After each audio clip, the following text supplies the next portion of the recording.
जी अस्सलाम वालेकुम। लेक्चर है बच्चों हमारा लेक्चर नंबर 29। अच्छा जी, बच्चों लर्निंग ऑब्जेक्टिव 5 पे आ जाएं शाबाश। लर्निंग ऑब्जेक्टिव 5 पे आ जाएं जी शाबाश। हमने क्वेश्चन नंबर कौन सा किया था? 9 किया था ना? ठीक है जी। अब ना कोई थ्योरेटिकल लर्निंग ऑब्जेक्टिव्स हैं जी हमारे, उन पे जरा हम बात कर लेंगे। भाई एंड वाले इधर देखो यार, इधर बातें ना करो।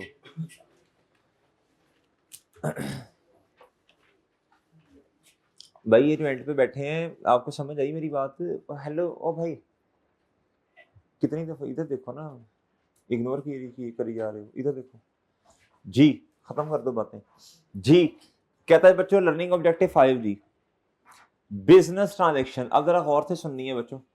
कहता any transaction that has monetary impact on the business, कहता इज अ फाइनेंशियल बिजनेस। कहता कोई भी ऐसी ट्रांजैक्शन जिसके अंदर ना मॉनेटरी इंपैक्ट, जिसका मॉनेटरी इंपैक्ट हो कोई ना कोई, वो क्या होती है बच्चों? Business transaction, business financial transaction. ठीक है जी। अच्छा, कहता कुछ एग्जांपल्स मैंने आपको नीचे दी हैं, इसको जरा छोड़ें, इग्नोर करें अभी। कहता क्लासिफिकेशन ऑफ बिजनेस ट्रांजैक्शन। अब जरा सुनना, बिजनेस ट्रांजैक्शन की कुछ टाइप्स हैं। एक होती है सिंपल ट्रांजैक्शन, एक क्या होती है बच्चों? कम्प्लेक्स। सिंपल ट्रांजैक्शन क्या होती है बच्चों? सिंपल लेन देन के मामला, बैंक से लोन ले लिया बच्चों, ऑनर ने इन्वेस्टमेंट कर दी बिजनेस में, कैपिटल बच्चों। उसके बाद जी बिजनेस से पैसे कैश से बैंक अकाउंट में पैसे डाल रखवा दिए बच्चों। उसके अलावा कैश में सेल कर दी, उधार में सेल कर दी, परचेजेस कर ली, नॉन करंट एसेट खरीद लिया, उधार में खरीदा, कैश में खरीदा। ये सारी क्या है बच्चों? Simple transaction. कम्प्लेक्स ट्रांजेक्शन के वो ट्रांजेक्शन जिसके अंदर ना 2 या 4 या 5, 2 से ज्यादा पार्टीज की इन्वॉल्वमेंट हो जाए। मेरी बात समझे बच्चों कि नहीं समझे? मिसाल के तौर पे 3 पार्टनर्स हैं। क्या है बच्चों?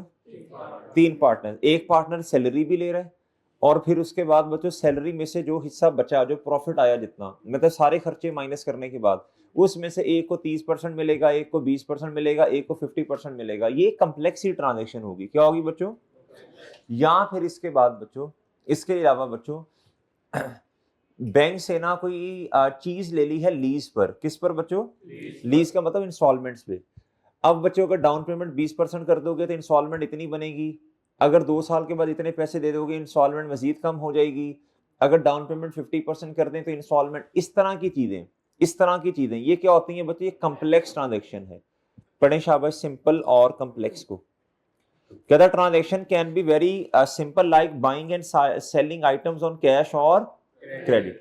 ट्रांजेक्शन कहता may be complex involving long time. एक तो टाइम बहुत ज्यादा हो, दूसरा वेरियस पार्टी, यानी बहुत ज्यादा पार्टीज की involvement. For example selling an item through agent involving series of instalment. कहता जी पहली एग्जाम्पल है selling an item through agent. ये एक एग्जाम्पल है। सही है बच्चों? आगे आगे दूसरी के साथ लिखो एंड, इधर लव्स काट के थोड़ा करो, and involving series of instalments payment including, यानी कोई लीज पे चीज वगैरह आपने ले ली। और बात समझे हैं? अच्छा, ये जो कमीशन दिया आपने एजेंट को, ये कैसे कम्प्लेक्स ट्रांजैक्शन बनी? अगर तो बच्चों बड़ी सिंपल है, तुमने चीज बेची, तुम्हें 5% कमीशन मिलेगा, फिर तो सिंपल है। लेकिन अगर एग्रीमेंट कुछ इस तरह का है, अगर तुमने इतने की चीज बेच दी तो इतने % कमीशन, इतने की बेची तो इससे भी ज्यादा कमीशन, अगर इससे ज्यादा की बेच दी फिर इतना, तो ये कम्प्लेक्स ही ट्रांजेक्शन है। सही है बच्चों?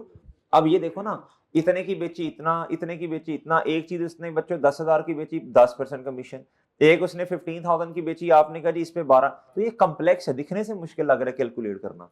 क्या बात समझे बच्चों? अच्छा, इधर तक बात समझ आई? फिर होता है one of transaction and ongoing transaction. ये जरा समझना, वन ऑफ ट्रांजेक्शन जो होती है ना मेरे भाई, होती है कभी कभार बच्चों, और ऑनगोइंग का मतलब होता है नॉर्मल ऑपरेशंस का पार्ट है। ये सेल करना बच्चों, परचेजेस करना, उसके अलावा सैलरीज देना, petrol expenses, marketing advertisement expense, tax expense, ये सारे क्या है बच्चों? ऑनगोइंग।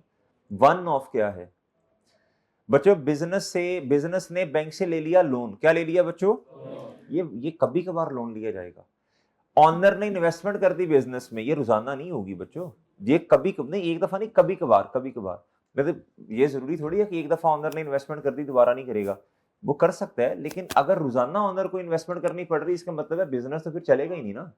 अच्छा, उसके अलावा बच्चों नॉन करंट एसेट खरीद लिया, क्या कर लिया बच्चों? प्रॉपर्टी, लैंड, बिल्डिंग, गाड़ी, ये रोजाना थोड़ी खरीदी जाएगी। क्या मेरी बात समझे बच्चों? चलें, वन ऑफ को पढ़ लें, ऑनगोइंग को पढ़ लें। Transaction might occur on single occasion called, single occasion का मतलब कभी कभार, इसका मतलब ये हरगिज नहीं है कि एक दफा। For example buying land and building for setting up a factory, कहता फैक्ट्री बनानी, जिधर फैक्ट्री किस जगह को कहते हैं बच्चों? जहां चीजें बनती हैं, मैन्युफैक्चर होती हैं, प्रोडक्शन, शाबाश।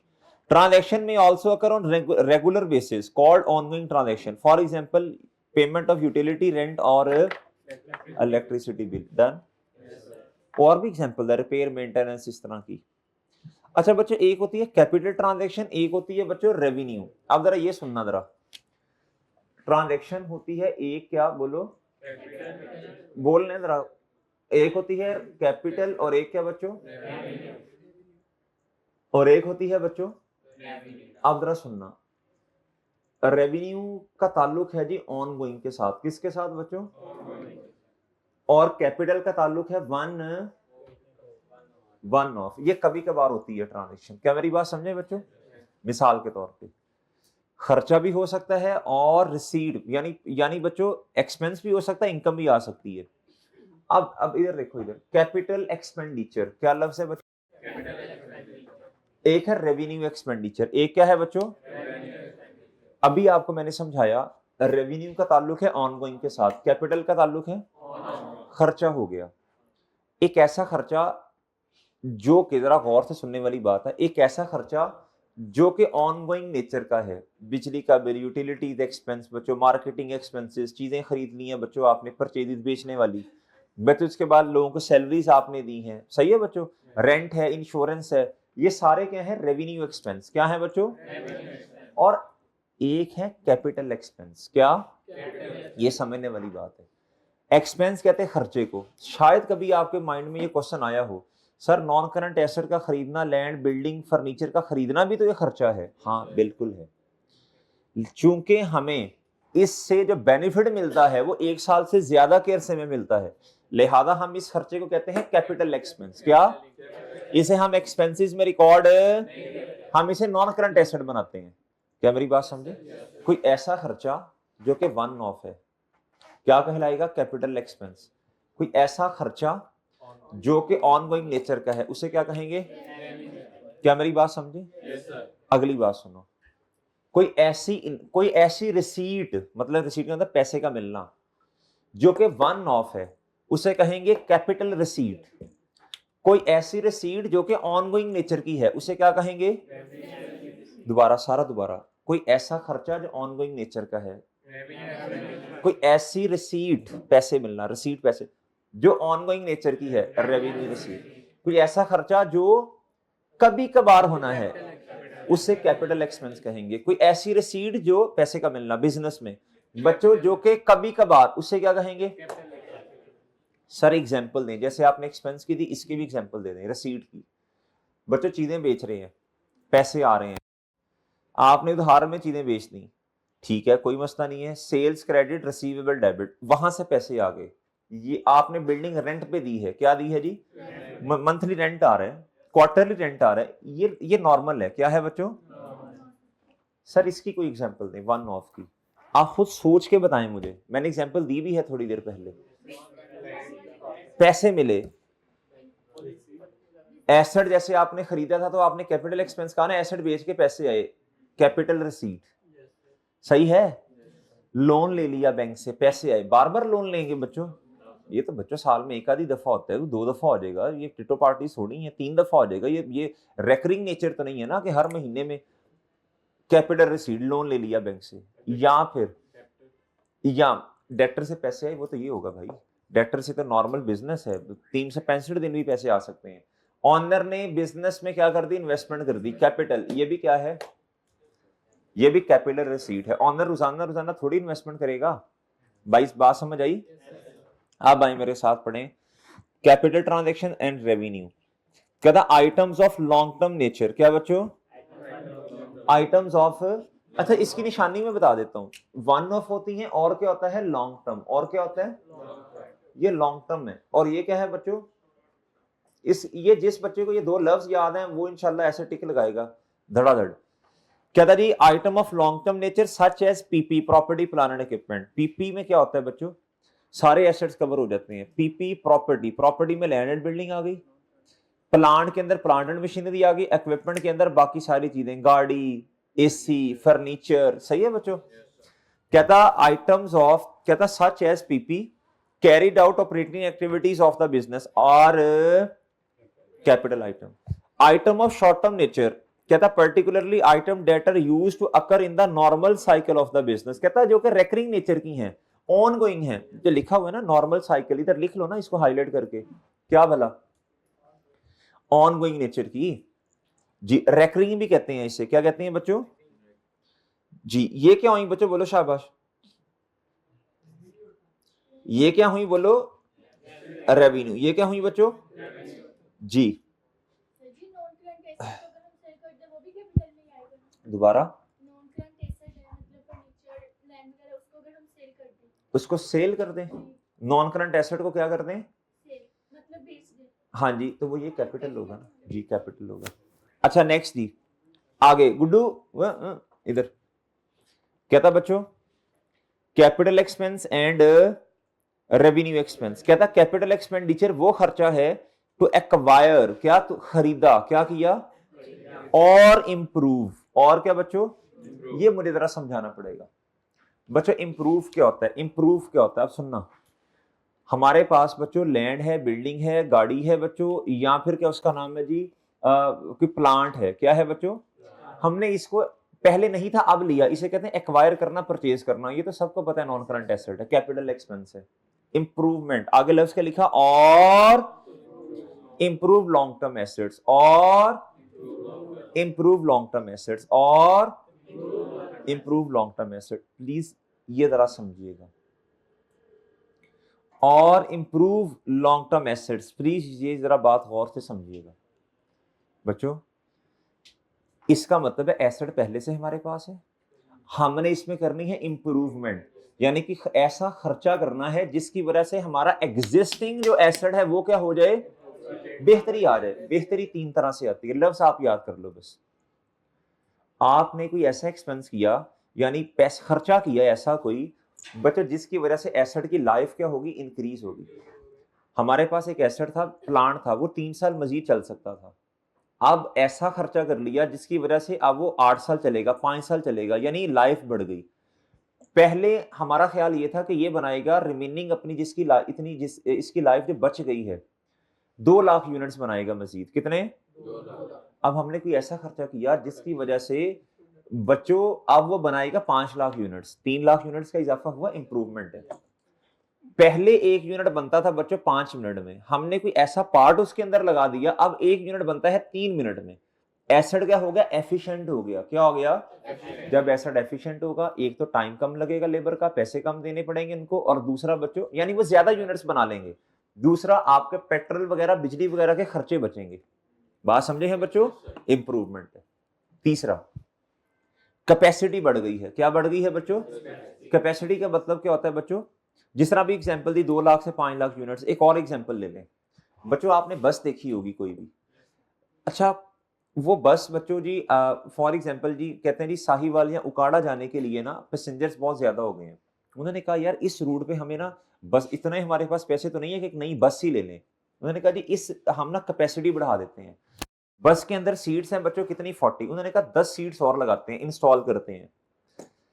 अब बच्चों है तो खर्चा, उन्होंने कहा जी ये हमारे पास ना 2 गाड़ियां खराब पड़ी हुई हैं, इसकी सीट्स उतारी, इस बस में इसको क्या कर दिया, इनहेंस कर दिया, क्या कर दिया, कैपेसिटी बढ़ा दी। अब 40 पैसेंजर से रेंट नहीं आएगा, 50 से आएगा, इंप्रूवमेंट है बच्चों। इस तरह का खर्चा, इस तरह का खर्चा बच्चों जिसकी वजह से एसेट की लाइफ बच्चों क्या हो जाए, उसे क्या बोलते हैं, तो उसे इंप्रूवमेंट कहते हैं। इस तरह के खर्चे को रेवेन्यू, अच्छा ये खर्चा रोजाना बार बार करो, वन ऑफ होगा। वन ऑफ का हरगिज मतलब नहीं है कि साल में एक दफा या 10 साल, इसका मतलब है कभी कभार, कभी कभार, अनयूजुअल। ठीक है रेहान, बात समझ आई है। हाँ शाब जरूरत पड़ने पे कभी कभार, नॉर्मल रूटीन बच्चे सैलरीज देनी है, रिपेयर मेंटेनेंस करवानी है, मजबूरी है, इंश्योरेंस वाला खर्चा पे करना है, मजबूरी है, टैक्स देना है, इंटरेस्ट एक्सपेंस पे करना है। ये ऐसा नहीं है, ये तो वन ऑफ है। क्या है बच्चों? जी पढ़ें। इंप्रूवमेंट समझ आई? इनहेंस यूजफुल लाइफ, कैपेसिटी और एफिशिएंसी, ये कैपिटल एक्सपेंस है। कहता है revenue expenses expenditure on day to day operating expenses. बात समझे हैं बच्चों? अब एक चीज आपको और समझानी है। सर ये तो हमें समझ आ गई, है, हमें एक और चीज समझाएं, इसका काउंटिंग ट्रीटमेंट क्या होगा। मैं कहता हूं मुझे इतना कॉन्फिडेंस है इंशाल्लाह अपने स्टूडेंट्स पे कि हमारी बेस अच्छी बनी है। आप मुझे खुद इसकी एंट्री बताओगे। इधर देखो, ये है कैपिटल एक्सपेंस। क्या है बच्चों? कैपिटल। और ये क्या है बच्चों? रेवेन्यू। अब जरा सुनना बच्चों, जो कैपिटल एक्सपेंस है, अभी मैंने आपको समझाया कि इसे हम क्या कहते हैं? Non current asset. हमारे पास एसेट है 2 लाख रुपए का, हमने कोई खर्चा कर लिया 20,000 का। अब इस 20,000 की वजह से नॉन करंट एसेट क्या हुआ? इंप्रूव हुआ। बताओ इस 20,000 की एंट्री क्या होगी? डेबिट क्या होगा, क्रेडिट क्या होगा? बताएं। हमारे पास एक एसेट है 2 लाख रुपए का, हमने खर्चा कर लिया जिसकी वजह से एसेट की लाइफ बढ़ गई है, ये एफिशिएंसी है, कैपेसिटी बढ़ गई है। इस 20,000 की एंट्री क्या करूंगा? कैश तो क्रेडिट है, ये तो सब बच्चे बता देंगे ना, कैश या बैंक क्रेडिट 20,000 से, ये तो हर बच्चे बताएंगे, इसमें मसला नहीं है। मिसाल के तौर पे 20,000, हाँ चलो ये तो सारे बच्चे बता देते हैं जी।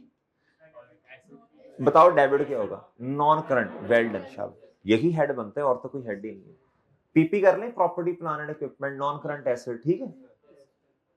डेबिट, वेल डन शाबाश। इसे कहते हैं कैपिटलाइज करना। क्या करना? कैपिटलाइज का मतलब एसेट की कॉस्ट में मजीद ऐड कर देना कुछ। अब एसेट की वैल्यू 2 लाख नहीं रही, 2,20,000 हो गई है। हमने कोई ऐसा खर्चा किया जो कि ऑनगोइंग नेचर का था, जिससे एसेट पे कोई फर्क नहीं पड़ा। इसकी एंट्री हर बच्चा बताएगा सर कैश क्रेडिट है। बताओ डेबिट क्या है? बताएं डेबिट क्या है? 5 हेड्स हैं, बताएं, 5 सोच के बताएं। लायबिलिटी हो नहीं सकता, कैपिटल हो नहीं सकता, एसेट हो नहीं सकता, इनकम, तो बचा क्या? ये फर्क है दोनों में, समझ आई? कैपिटल एक्सपेंस में और रेवेन्यू एक्सपेंस में फर्क समझ आया? ये जाएगा प्रॉफिट एंड लॉस स्टेटमेंट में। कहां जाएगा? वो जो ऑपरेटिंग एक्सपेंस नहीं लिखते नॉर्मली, टैक्स एक्सपेंस, इंटरेस्ट। और समझे हो बच्चों? और समझे हो? और ये कहां जाएगा? एसओएफपी में, नॉन करंट एसेट्स। नोट करना पड़ेगा, ये ऑनलाइन वालों प्लीज नोट करना पड़ेगा, ये आगे चैप्टर 6 में फिर दोबारा बात आनी है।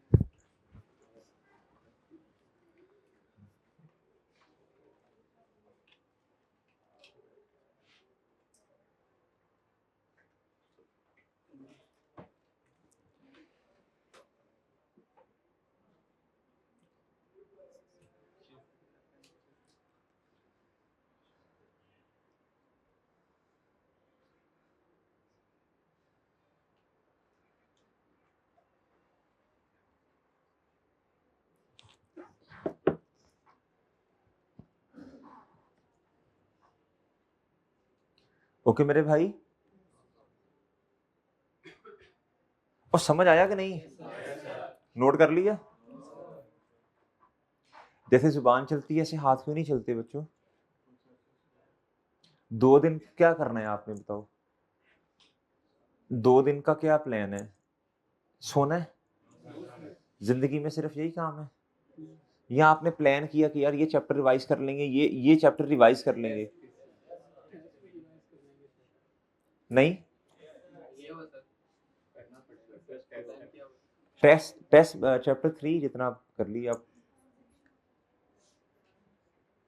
ठीक है। ये हो गया, ये हो गया ना खटू। ये इंपॉर्टेंट है, ये आगे आपकी फाइनेंशियल अकाउंटिंग एंड रिपोर्टिंग के F1 में भी बहुत ज्यादा इस्तेमाल होना है। इसके अलावा इधर भी FOA में भी मेरे भाई चैप्टर नंबर 6 है इससे रिलेटेड, ये याद रखना।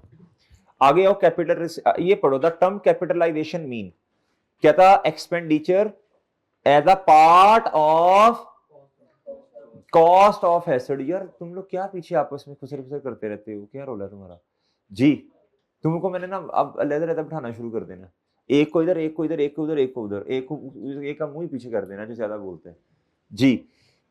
The term capitalisation mean recognising expenditure as a part of cost of asset. Okay बच्चों, एसेट की कॉस्ट में ऐड करना।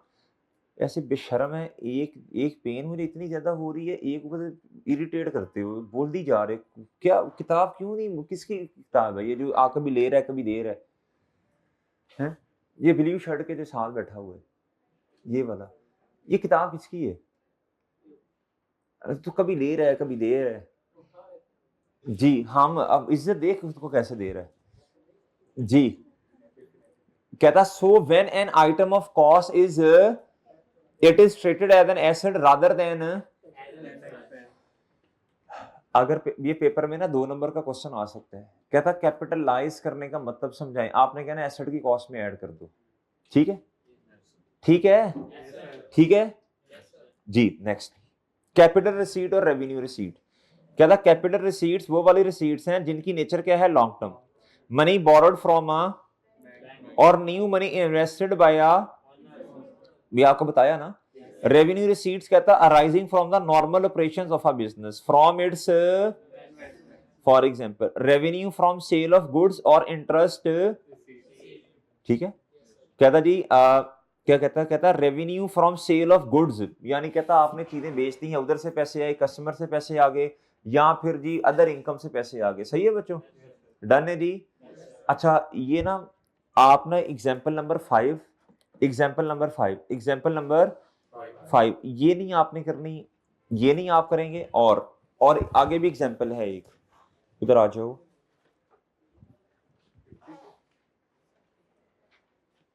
आगे पॉइंट नंबर 7 नहीं आप करेंगे, ये आगे एग्जाम्पल है ना पेज नंबर 50 पे, एग्जाम्पल नंबर 7 नहीं करोगे आप, और आप एग्जाम्पल नंबर 9 नहीं करोगे।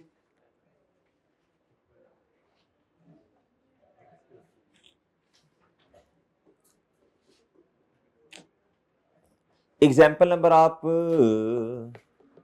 ठीक है बाकी करोगे, ठीक है, ठीक है। अच्छा आपने स्टेक होल्डर्स पढ़े हैं? स्टेक होल्डर्स, स्टेक होल्डर्स पढ़े हुए हैं आपने? स्टेक होल्डर्स पढ़े हैं आपने या नहीं पढ़े? बिजनेस में नहीं पढ़े?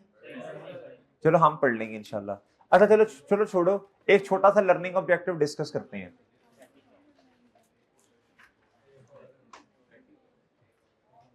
जी चलो बच्चों बस करो, बाद में पूछ लेना जी। लर्निंग ऑब्जेक्टिव 8 पे आओ बच्चों, छोटा सा लर्निंग ऑब्जेक्टिव है ये, जरा पढ़ लो।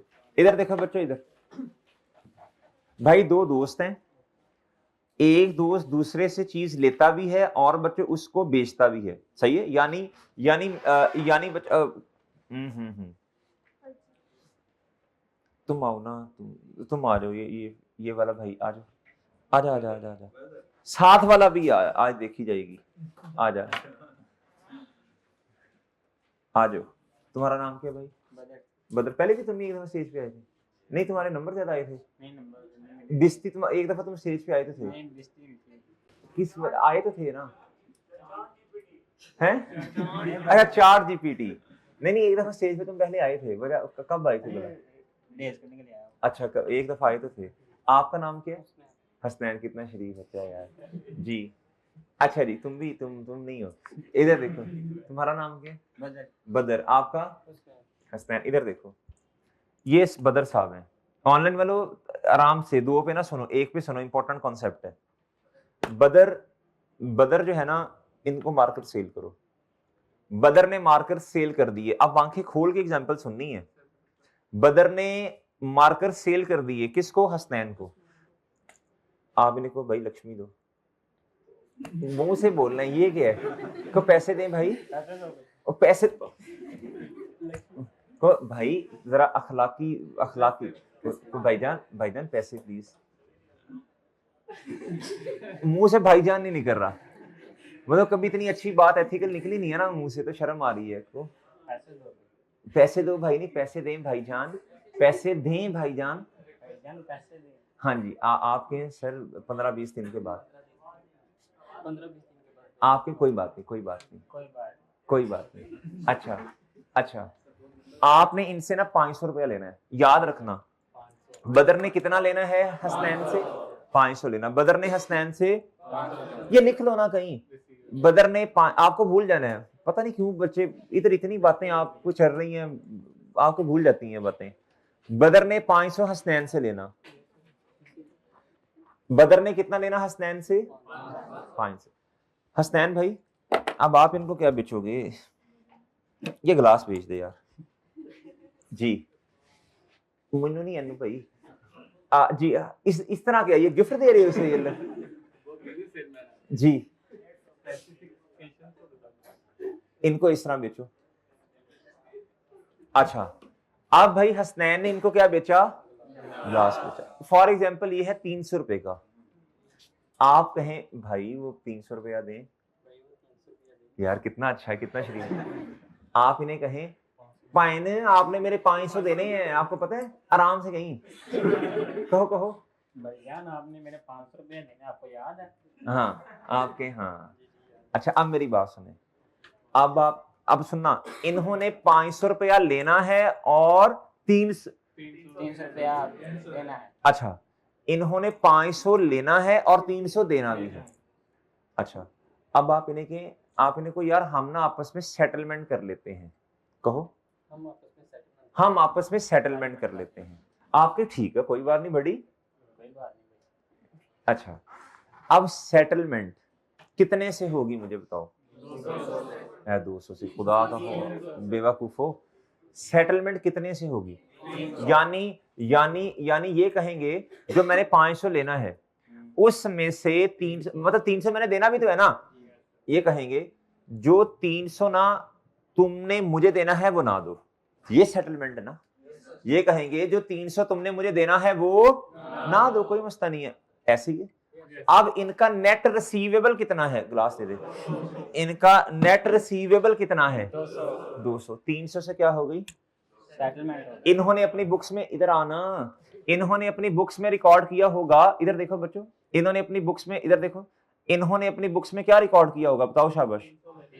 इन्होंने कहा होगा जी, बल्कि इनको लेते हैं, इन्होंने अपनी बुक्स में 500 का रिसीवेबल रिकॉर्ड किया होगा और इन्होंने अपनी बुक्स में 300 का पेएबल भी रिकॉर्ड किया होगा। अब इन्होंने 300 नहीं लेना, सही है, और ना ही 300 देना है, तो इनका रिसीवेबल कम हो जाएगा और पेएबल भी। क्या मेरी बात समझे? क्या मेरी बात समझे हैं? तो अब ये एंट्री क्या करेंगे? इसे कहते हैं कॉन्ट्रा। क्या कहते हैं बच्चों? कॉन्ट्रा का मतलब होता है उल्टा। कॉन्ट्रा का मतलब क्या होता है बच्चों? उल्टा। कॉन्ट्रा का मतलब क्या होता है बच्चों? उल्टा। अब मेरी बात सुनो, इन्होंने अपनी बुक्स में, इन्होंने भी कुछ रिकॉर्डिंग की होगी, हम एक को समझते हैं बस। इन्होंने अपनी किताब में, बदर भाई ने रिकॉर्डिंग की होगी 500 रुपया रिसीवेबल फ्रॉम हसनैन, और नीचे लायबिलिटीज में भी इन्होंने रिकॉर्डिंग की होगी 300 पेएबल टू हसनैन। अब 300 से कट हो गया, क्या हो गया बच्चों? अब इन्होंने सिर्फ नेट कितना लेना है? 200 रुपया। मेरी बात समझ आई? मेरी बात समझ आई बच्चों? डन है बच्चों? अच्छा, अब इस 300 की एंट्री बताएं क्या होगी? पेएबल माइनस कर दिया, कम कर दिया, तो लायबिलिटी पेएबल क्या हो गया? डेबिट हो गया ना। और बच्चों रिसीवेबल भी कम कर दिया, रिसीवेबल क्या हो गया? डन बच्चों।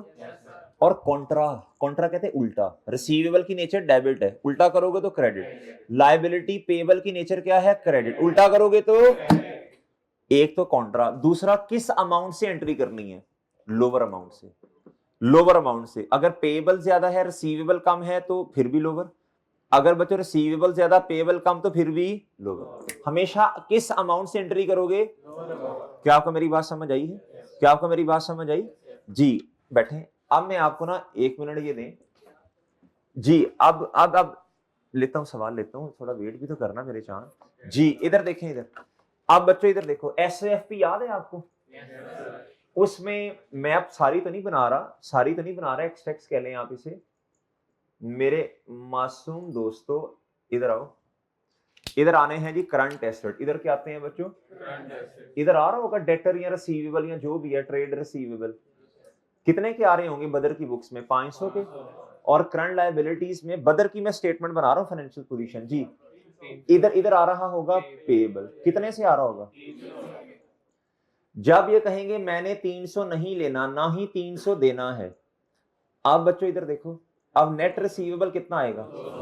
बस 300 की क्या कर दी इन्होंने? सेटलमेंट कर दी। रिसीवेबल कम किया तो क्रेडिट, पेएबल कम किया तो एंट्री होगी। डन? डन बच्चों? डन है बच्चों? ठीक है, अब मेरे साथ पढ़ें, फिर नोटिंग कर लीजिएगा। कॉन्ट्रा सेटलमेंट, एक ही पार्टी से चीजें खरीद भी रहे हैं और उसे, अच्छा जी, ये page number 52। A business might sell goods और services to another business and also buy goods और सर्विसेज फ्रॉम द, कहता this concept is applicable only when goods are sold and purchase on. ये तो सिंपल है बच्चों, उधार में चीजें बेची जा रही हैं या खरीदी जा रही हैं, फिर ही पेएबल और रिसीवेबल का कॉन्सेप्ट आता है ना। Not applicable in case goods are sold and purchase on. Okay, example, business had made, कहता business has made credit sale to mister Anas, कितने की बच्चों? 600 की। उसने परचेज भी की है बच्चों, कितने की? सेम पार्टी से, ऑन क्रेडिट। कहता आप सबसे पहले मुझे बताएं कॉन्ट्रैक्ट सेटलमेंट क्या होती है, फिर इसका ट्रीटमेंट बताएं और जनरल एंट्रीज बताएं। 3 बातें पूछी हैं। सबसे पहले जी आंसर, कहता जी कॉन्ट्रैक्ट सेटलमेंट क्या होती है? Mister Anas is both acting as for तसल्ली, so balance of mister Anas in the books of, इधर ना इज द बुक्स नहीं इन द बुक्स है, सही कर लो। So balance of mister Anas in the books of business shall be adjusted by passing a, then कहता contra adjustment क्या होती है? We need to pass reverse journal entry। अब इसकी काउंटिंग क्या है? विद लोअर ऑफ, जो भी लोअर है दोनों में से उससे एंट्री करनी है। Reverse entry mean receivable balance को क्रेडिट कर देंगे और पेएबल को,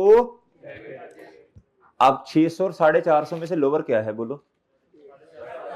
तो पेएबल डेबिट, ट्रेड पेएबल या क्रेडिटर डेबिट, और बच्चों रिसीवेबल या डेटर क्या हो जाएगा? Credit. Done? It means now कहता और नेट रिसीवेबल कितने का? 150 का नजर आ रहा है अनस की बुक्स में। डन?